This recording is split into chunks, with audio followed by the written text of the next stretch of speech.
Subscribe कीजिए self अध्ययन गुरुजी channel को और रिंग आइकन को दबाइए लेटेस्ट अपडेट के लिए। वेलकम फ्रेंड्स सेल्फ अध्ययन पर। आज की क्लास में आप लोगों ने रिक्वेस्ट की थी कि लोन को किस तरीके से कैलकुलेट करते हैं वो हम कैलकुलेटर से निकाल पाएँ, क्योंकि बहुत सारे बच्चों को अभी भी कन्फ्यूज़न है कि एग्ज़ाम में उन्हें फार्मूला लिखना है या उसकी वैल्यू लिखनी है। तो यहाँ पे इस चीज़ का मैं आपको सॉल्यूशन दे रहा हूँ कि आप चाहें तो पेपर में वैल्यू भी लिख सकते हैं, क्योंकि मेन चीज़ जो है एग्ज़ाम में आपको इंस्टॉलमेंट निकालने पे दिक्कत होगी। तो इंस्टॉलमेंट अगर आपके पास आ जाती है तो आपके पास लोन अमाउंट भी होगा, आपके पास इंस्टॉलमेंट भी होगा और आपके पास डिडक्शन कर सकते हैं क्लोजिंग बैलेंस के लिए, इंटरेस्ट वगैरह निकाल सकते हैं। तो बेसिकली सारी चीज़ें डिपेंड करती है आपकी इंस्टॉलमेंट पर। तो मैं यहाँ पर एक आपको एग्जांपल बता रहा हूँ, कैलकुलेटर से कैलकुलेट करके भी बताऊँगा इस पूरी वीडियो के अंदर। तो आप देखते रहिए सेल्फ अध्ययन को। अब मैं आपको बताता हूँ कि यहाँ पर हमने एक एग्जांपल ले रखा है, लोन अमाउंट 50,000 रुपये एक एज्यूम कर रखा है। आप चाहें तो वैल्यू कुछ भी रख सकते हैं। इस वीडियो को देखने के बाद आप चाहें तो कोई भी अमाउंट से कैलकुलेट कर सकते हैं अपने लोन को। यहाँ पे एग्जांपल दे रखा है रेट 10%, या आप मान सकते हैं 0.1, क्योंकि अगर हम 10 को डिवाइड कर देते हैं 100 से तो हमें वैल्यू मिल जाती है 0.1। और यहाँ पे बात हो रही है मंथ की, 24 महीने की हमें लोन शीट बनानी है, या 36 महीने की बनानी है, या 48 महीने की बनानी है, या कितने भी साल की बनानी है, या महीने की बनानी है, वो आप इजीली बना सकते हैं। तो मैं आपको इसमें दो पार्ट से कराऊंगा। एक तो आपको बताऊंगा मंथली और दूसरा बताऊंगा ईयरली। दोनों इसी वीडियो में आपको देखने को मिलेगा। तो यहाँ पे हमने लोन अमाउंट भी है हमारे पास, रेट भी है हमारे पास और मंथ भी है। आगे की तरफ अगर हम चलें तो यहाँ पर हमें लोन पेमेंट निकालने के लिए लोन अमाउंट पता होना चाहिए, जो ऑलरेडी गिवन है 50,000 रुपये, और आपको उसे डिवाइड करना है डिस्काउंट फैक्टर से। डिस्काउंट फैक्टर हमें निकालना पड़ेगा, या इसका एक छोटा सा फार्मूला आप इसे छोट में बोल सकते हैं, P = A/D। ए से मतलब है हमारा अमाउंट और डी से वही आपका डिस्काउंट फैक्टर। तो मेन चीज़ हमें दिक्कत होगी डिस्काउंट फैक्टर निकालने में, तो वही मैं आपको बता देता हूँ। डिस्काउंट फैक्टर निकालने के लिए हमें ज़रूरत है NI इन सब चीज़ों की। तो N का मतलब है यहाँ पर नंबर ऑफ पीरियोडिक पेमेंट। अगर आप एनुअली निकाल रहे हैं तो आपको कुछ नहीं करना है। आपको N का मतलब है 2 साल है तो 2 है, 3 साल के लिए है तो 3 है, और अगर आपका मंथली है तो आपका जो N होगा वो उतने नंबर ऑफ मंथ होगा। जैसे आपको 24 महीने का इसमें दे रखा है तो आपके लिए N यहाँ पे होगा 24। अगर 36 महीने के लिए तो N होगा आपका 36, 48 महीने के लिए तो आपका N होगा 48। यहाँ पे I जो हमारा निकलेगा वो हमारा पीरियोडिक इंटरेस्ट रेट होगा। उसको निकालने के लिए अगर आपको मंथली करना है, क्योंकि मंथली आपको साल से जो मिलेगा 12 महीने मिलेंगे, क्योंकि अगर आप एक साल में EMI देते हैं मंथली तो आपकी टोटल जाएगी नंबर ऑफ़ पेमेंट 12। तो अगर मंथली पूछा जाए तो आपको डिवाइड बाय 12 करना है, चाहे वो 2 साल के लिए हो चाहे 3 साल के लिए हो। तो आपकी जो इंस्टॉलमेंट बैठेगी 36, 48 जितनी भी बैठती है, उसको आपको जो आपका इंटरेस्ट रेट है उसको आपको 12 से डिवाइड करना है अगर मंथली पूछा गया है EMI। तो अगर ईयरली पूछा गया है तो आपको कुछ नहीं करना, सिंपल करना है।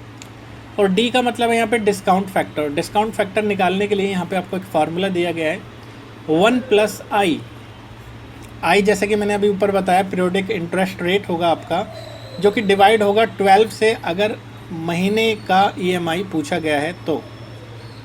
उसके बाद एक्सपोनेंट N, यानी कि आपको उस तक मल्टीप्लाई करना है जितनी बार पूछा गया। यानी कि अगर आप I सपोज़ आपको मिल जाता है और 1+ में आप उसे जोड़ देते हैं, और अगर 36 महीनों के लिए पूछा गया है तो आपको उसे 36 बार मल्टीप्लाई करना है। 48 महीनों के लिए पूछा गया है तो 48 बार मल्टीप्लाई करना है। लेकिन आप मैनुअली उसे कैलकुलेट नहीं कर पाएंगे, तो उसके लिए आपको कैलकुलेटर की हेल्प लेनी होगी। उसके बाद यहाँ पर जब आपकी पूरी एक्सपोनेंट निकल जाए तो यहाँ पर -1 दिया गया है, यहाँ पर आपको उसको सब्ट्रैक्ट करना है। उसके बाद डिवाइड बाय I × 1 + I, वही सेम चीज़ अभी हमने 1 + I की बात करी थी। जो भी हमारा पीरियोडिक इंटरेस्ट रेट होगा उसको एक्सपोनेंट यानी कि तब तक निकालना है जब तक हमारा नंबर ऑफ़ मंथ हमें ना मिल जाए। तो आगे की तरफ हम चलते हैं। यहाँ पर स्टेप बाय स्टेप कैलकुलेशन मैंने दिया हुआ है। मंथली अगर आप निकाल रहे हैं, जैसे मंथली पूछा गया है, एन हमारे पास होगा 24, एन हमारे पास होगा यहाँ पे 24, और उसके बाद अगर हम बात करें I is equal to 10 divide by 1200, यानी कि जो हमारा इंटरेस्ट रेट था 10%, 100 से तो डिवाइड हम करते ही हैं, साथ के साथ हमने उसे 12 से और डिवाइड करा, तो इसलिए हमने उसे 1200 से डिवाइड करा है। उसके बाद जैसे ही हम इसे निकालते हैं तो हमें वैल्यू मिल जाती है 0.008333, यानी कि I हमें मिल चुका है। अब बस हमें उसमें वैल्यू पुट करना है D के अंदर, और D का हमारा फार्मूला था 1 + I एक्सपोनेंट n। 1 प्लस का मतलब है जो हमारी I की वैल्यू हमें मिली है, एक्सपोनेंट n का मतलब है 24 टाइम तक। जब आप ये सब चीज़ें कैलकुलेट कर लेंगे तो आपको -1 करना होगा। उसके बाद I जो वैल्यू है हमारी यहाँ पर 1 प्लस सेम 1 प्लस 0.008333 जो हमें मिला था ऊपर से, एक्सपोनेंट 24, क्योंकि n हमारे पास है यहाँ पे 24। तो आगे की तरफ अगर हम इसे कैलकुलेट करें तो हम यहाँ पे देख लेंगे 1.008333। उसके बाद यहाँ पर एक्सपोनेंट n यहाँ पर निकाला है 24 टाइम्स तक। तो यही चीज़ मैं आपको कैलकुलेटर से बताता हूँ कि किस तरीके से आप निकालेंगे। तो यहाँ पर सबसे पहले आप कैलकुलेटर ओपन कर लीजिए। यहाँ पर सबसे पहले जो दे रखा है कि 10 डिवाइड बाय 1200, तो यहाँ पर हम लिखते हैं 10 डिवाइड बाय 1200। तो हमें यहाँ पर जो वैल्यू मिल रही है वो मिल रही है 0.008333, जो कि मैंने ऑलरेडी आपको बताया। उसके बाद यहाँ पर +1 करा हुआ है D निकालने के लिए, तो हमने यहाँ पर इसमें जोड़ दिया +1। जैसे ही हमने निकाला तो यहाँ पर हमें वैल्यू मिल चुकी है, उसको हमें 24 टाइम्स तक मल्टीप्लाई करना है। तो मल्टीप्लाई करने के लिए हमें क्या करना है कि जैसे ही हम एक बार मल्टीप्लाई का साइन दबाएंगे तो हमें इक्वल 23 टाइम्स और दबाना है, क्योंकि यहाँ पर हमें एक बार तो मल्टीप्लाई कर चुके हैं। जैसे ही हमने एक बार मल्टीप्लाई दबाया तो वो उसकी पावर में पहुँच गया। अब हमें 23 टाइम इक्वल्स का साइन दबाना है, यानी कि 1 तो हो चुका है, 2 3 4 5 6 7 8 9 10 11 12 13 14 15 16 17 18 19 20 21 22 23 24। तो 24 जब हमने एक्सपोनेंट ले लिया तो यहाँ पर हमें जो वैल्यू आई है 1.22039, जो कि हम ऑलरेडी यहाँ पर दिखा चुके हैं 1.22039। जैसे ही हमने उसमें से -1 करा तो हमें यहाँ तक की वैल्यू मिल चुकी। अब बात करते हैं दूसरी साइड की। तो यहाँ पर ये जो हमारी I की वैल्यू थी और हमने जो अभी निकाला है ये पूरा एक्सपोनेंट 1.22039 जो हम ऑलरेडी निकाल चुके थे, हमने उसकी मल्टीप्लाई 0.0833 से, जो कि हमारा यहाँ पर I की वैल्यू से मल्टीप्लाई होना था। तो इस तरीके से हमें ये वैल्यू मिल चुकी है। अगर हम इन दोनों को डिवाइड करते हैं तो हमें जो वैल्यू मिलती है वो मिलती है 21.6705, यानी कि हम अपने अमाउंट को अगर इस वैल्यू से डिवाइड कर दें तो हमें मिल जाता है अपना पर मंथ का EMI। एक बार हम यहाँ से कैलकुलेट करते हैं कैलकुलेटर के ज़रिए। यहाँ पर जो वैल्यू है 0.22039, जिसको हम डिवाइड कर देते हैं 0.01017 से, तो हमें वैल्यू यहाँ पे मिल जाती है 21.6705। अगर हम इसको 50,000 से डिवाइड कर दें 21.6705, तो हमें यहाँ पे मिल जाती है अपनी EMI महीने की 2307 रुपये। क्या ये EMI ठीक है? इसको हम क्रॉस चेक करने के लिए अपना एक लोन शीट जो एक्सेल में बनाते थे, यहाँ पर फार्मूला लगाते हैं उसके लिए।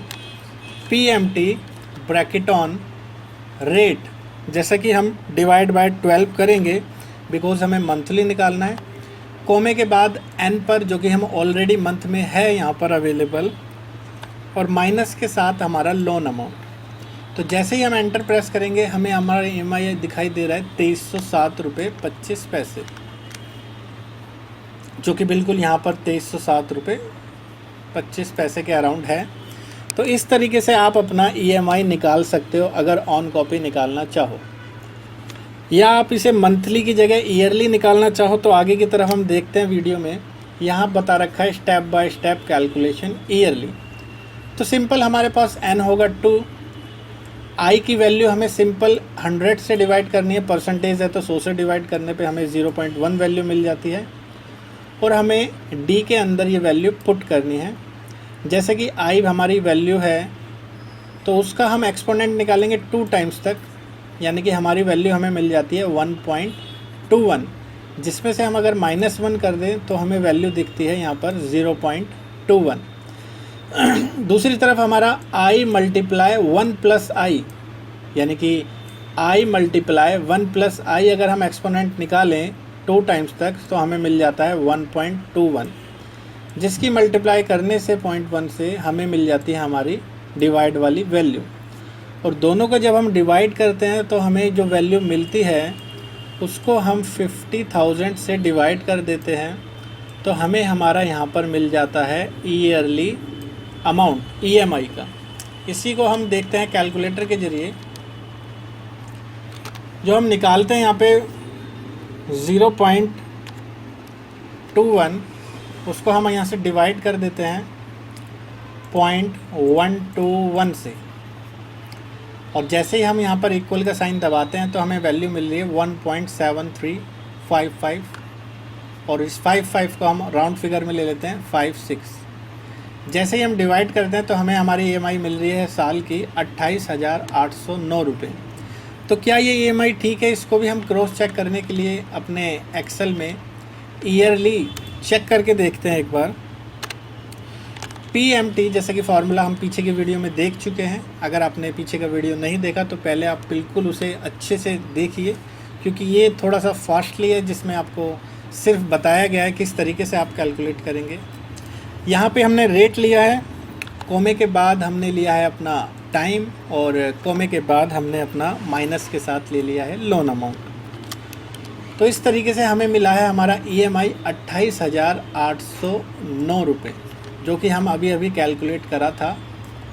तो इस तरीके से हम कैलकुलेटर के ज़रिए कर सकते हैं अपना EMI कैलकुलेट। जैसे कि एक बार मैं आपको बता देता हूँ फिर से कि यहाँ पे 1.21 किस तरीके से आया। उसके लिए हमने 1.1 का एक्सपोनेंट 2 टाइम्स करा, ये 24 नहीं है, ये 2 है। तो किस तरीके से हमने करा है उसको यहाँ पर देख लेते हैं एक बार कैलकुलेटर से। 1.1 मल्टीप्लाई, एक ही बार एंटर करना है क्योंकि हमें 2 टाइम्स तक निकालना है, तो इसलिए हमें मिल गया हमारा वैल्यू 1.21। तो होपफुली आपको वीडियो पसंद आया होगा। आप अब कैलकुलेट कर सकते हैं EMI। आप एग्ज़ाम में अगर चाहें तो फार्मूला तो लिखना ही है आपको, अगर आप वैल्यू भी लिखना चाहें तो इस फार्मूले के ज़रिए आप अपनी EMI निकाल कर पूरी लोन शीट अमाउंट बेस पर बना सकते हैं। तो बाकी की वीडियो के लिए जुड़े रहिए सेल्फ अध्ययन के साथ। Thank you.